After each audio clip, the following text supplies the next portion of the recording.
नमस्कार, आप देख रहे हैं दर्श न्यूज। मैं हूं आपके साथ रितेश शर्मा। देखिए, बिहार में लोकसभा चुनाव का दौर चल रहा है और इसी बीच जो है बयानबाजियां भी खूब हो रही हैं।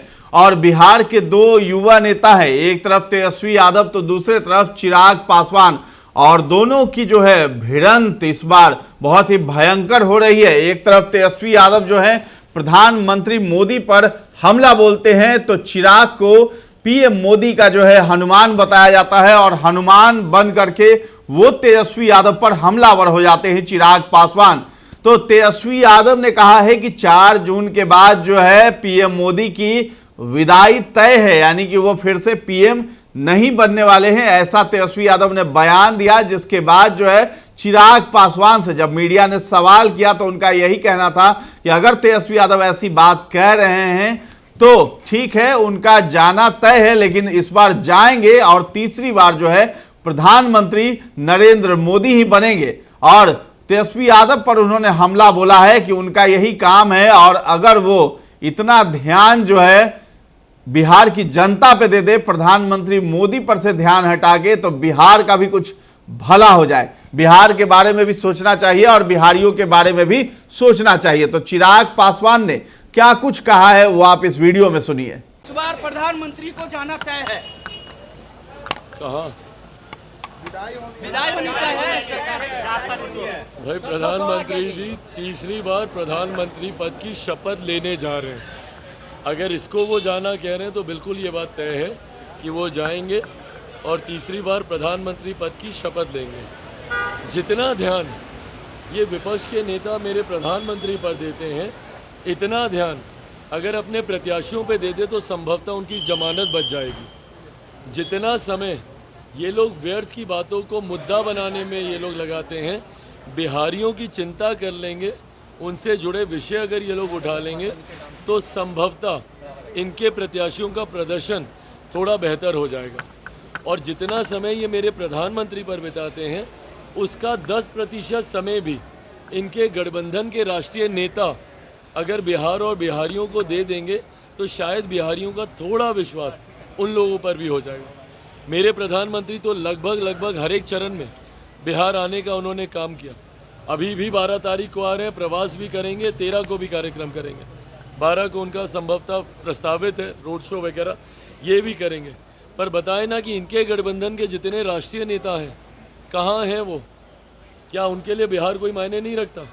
क्या उनके लिए बिहारी कोई मायने नहीं रखते? कांग्रेस के कितने बड़े नेता यहाँ पर आए और कितनी बार आए?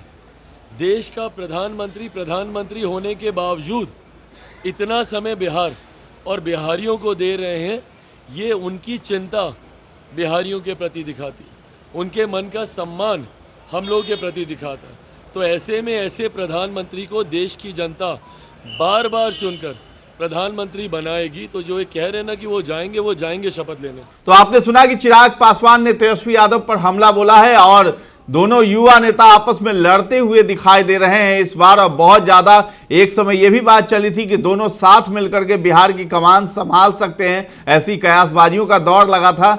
लेकिन अब जो है चिराग पासवान बहुत ही मुखर होकर के पीएम मोदी के लिए तेजस्वी यादव पर हमलावर है, लालू परिवार पर हमला बोला है। इस बीच जो है आरक्षण का मुद्दा भी लालू यादव ने छेड़ दिया है। आपको बता दें कि पीएम मोदी ने कहा था कि मुसलमानों को, यानी आदिवासियों और पिछड़ों का जो आरक्षण वाला हक है वो मुस्लिमों को अब किसी भी हाल में नहीं दिया जाएगा, जिस पर जो है बयानबाजियों का दौर चल रहा है। और लालू यादव जो आरजेडी सुप्रीमो है, उन्होंने ये मांग कर दिया मुस्लिम आरक्षण को लेकर कि मुस्लिमों को भी आरक्षण मिलना चाहिए, जिस पर जो है तेजस्वी यादव ने कहा कि हमने जो है बिहार में जातीय गणना करवाई, 75% आरक्षण दिया और अनुसूची 9 में जो है भाजपा जो है आरक्षण वाली इस पॉलिसी को नहीं डाल रही है। तो ये बड़ा आरोप तेजस्वी यादव की तरफ से लगाया गया और आरक्षण पर यह बयानबाजी चल रही है। इस बीच जो है शाहनवाज हुसैन से भी जब मीडिया ने सवाल किया तो शाहनवाज हुसैन ने कहा कि मुस्लिमों को जितना आरक्षण मिलना था उतना मिल गया है, अब उनके हक में जो आरक्षण नहीं है, मंडल कमिश्नर और इन सभी में मुसलमानों को आरक्षण दिया गया है,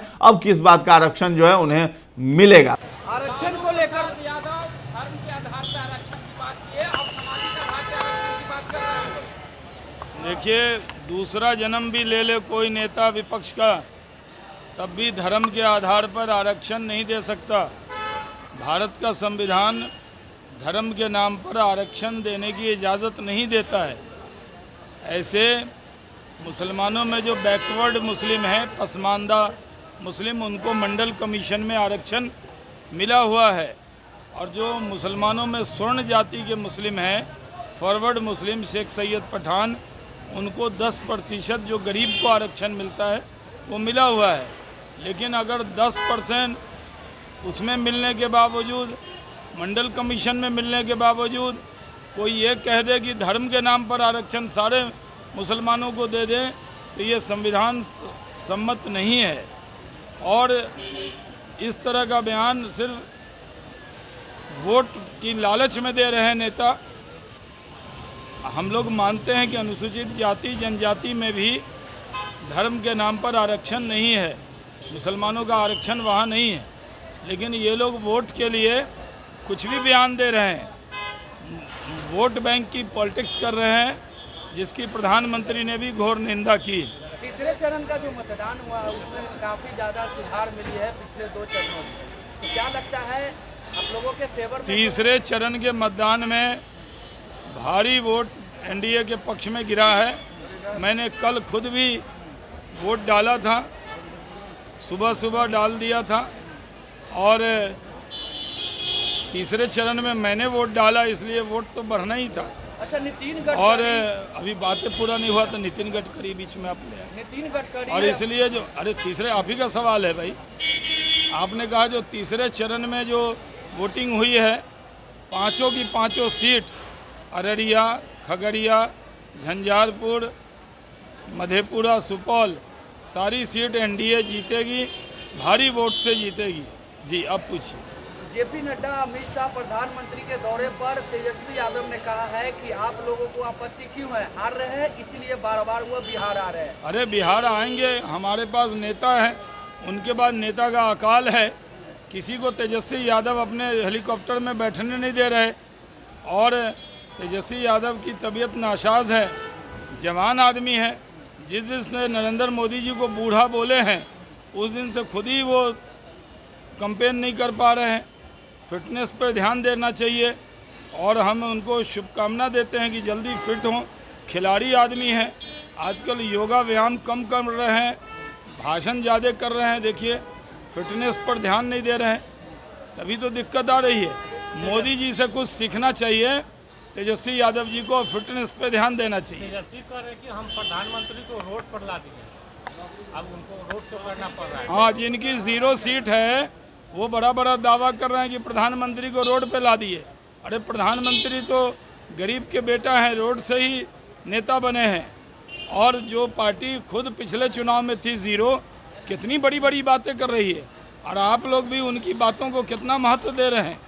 0 MP के नेता का भी आप बयान लेते हैं, हम 303 MP वाले हैं, हमारा भी लेते हैं। नहीं, तो शाहनवाज हुसैन खुद मुस्लिम है और बीजेपी नेता है, उन्होंने ऐसी बात कही है।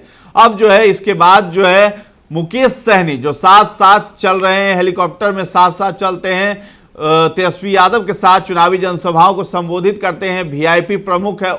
उन्होंने कहा है, पीएम मोदी पर एक बड़ा आरोप लगाया और उन्होंने कहा है कि लोकतंत्र को और संविधान को जो है भाजपा खत्म करना चाहती है। और अगर मोदी जी चाहते हैं कि संविधान को खत्म करना, तो भाई वो प्रधानमंत्री वो कुछ भी कर सकते हैं, लेकिन ये जो है अनीति कर रहे हैं वो, और लोकतंत्र को खत्म करना चाहते हैं। विपक्ष को भी जिंदा रखना चाहिए, लेकिन अगर वो मारना चाहते हैं तो हम उसमें क्या कर सकते हैं।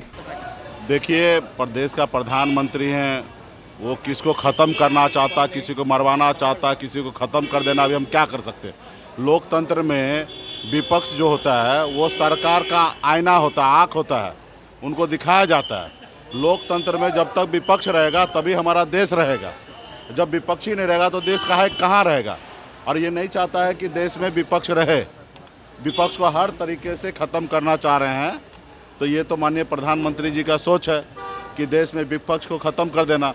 और कभी भी सरकार का खूबसूरती किस में होता है, जब विपक्ष उनको विधानसभा हो, विधान परिषद हो या लोकसभा हो, राज्यसभा हो, सरकार का किया हुआ काम को अगर आईना दिखाए तभी वही देश होता है। नहीं तो फिर तो वो राजा वाला काम हो जाएगा, हिटलर वाला काम होगा। राजा जो चाहेगा वही होगा, जो हिटलर चाहेगा वही होगा, उसके सामने कोई आवाज़ नहीं उठाएगा। तो अगर उनको अगर राजा बनना है, हिटलर बनना है, तो फिर मैं क्या कह सकता हूँ। अगर उनको देश के प्रधानमंत्री बनना, अच्छे नेता बनना है, तो सबसे पहला ज़रूरी है कि विपक्ष को जिंदा रखना। तो आज उनका कर्तव्य है कि अगर हमारे संविधान को जिंदा रखना चाहते हैं, लोकतंत्र को बहाल करना चाहते हैं, तो विपक्ष को जिंदा रहना चाहिए। लेकिन इन तो अभी नहीं चाहते जिंदा रहे, ख़त्म करना चाहते। देखे ना कि यहाँ पे हमने आपको बयान दिया, बयान से थोड़ा तकलीफ हो गया मोदी जी को, और यहाँ से मुड़े और सिवान के बाद जैसे सीतामढ़ी पहुँचे सुरक्षा गायब हो गया। तो ये लोकतंत्र में सही नहीं है। अब फिलहाल मोदी जी कर रहे हैं, तो अभी हम क्या कर सकते भाई, वो तो देश के प्रधानमंत्री हैं। और तो है हमारे देश के जनता को पता है कि सही क्या है, गलत क्या है, और देश का जनता है ना 4 तारीख को निर्णय लेंगे। आरक्षण को लेकर सियासत तेज है। लालू जी ने जब से कहा है मुसलमानों को आरक्षण मिलना चाहिए, तो उसके बाद सियासत तेज है। क्या मोदी जी ने नहीं दिया मुसलमान को आरक्षण? सामान्य जो EWS आरक्षण लागू हुआ सामान्य वर्ग का, उसमें मुसलमान को आरक्षण नहीं है, शेख पठान को आरक्षण नहीं है। ये क्या ये फालतू वाला सब काम कर रहा है? देश के संविधान में सीधा लिखा हुआ है हर जाति धर्म के हर लोगों को, नागरिक को लेके साथ लेके चलना है। तो इसमें दिक्कत कहाँ है? इन्होंने नहीं किया क्या? अभी बताइए ना मेरे को। सामान्य वर्ग का जो आरक्षण मोदी जी किए EWS, जिसमें शेख पठान को आरक्षण हुआ कि नहीं हुआ? हुआ ना। शेख पठान मुसलमान नहीं है ना? किसने बोला धर्म के आधार पर आरक्षण दिया जाएगा? धर्म का आरक्षण धर्म के नाम पे नहीं, धर्म के नाम पे कभी संविधान में आरक्षण दिया ही नहीं जा सकता है। धर्म के नाम पे आरक्षण कभी दिया ही नहीं जा सकता है।